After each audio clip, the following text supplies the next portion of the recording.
This video is to show you how to clean out your Apple AirPods. If you're listening to your podcast or your music and you notice a decrease in sound quality or even the volume, probably just need to be cleaned out. They sell a product to do this on the market, but I found it very simple just to use a Q-tip to do the same thing.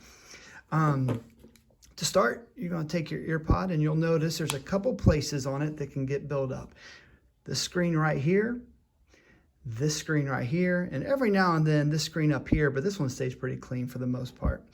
You'll notice that I took a Q-tip, took a pair of scissors and cut off the end here to give me a harder surface. You can do this with a toothpick as well. Just take it, kind of go over around the edges and across the screen there. You don't want to push too hard, but you can get a lot of that build up there.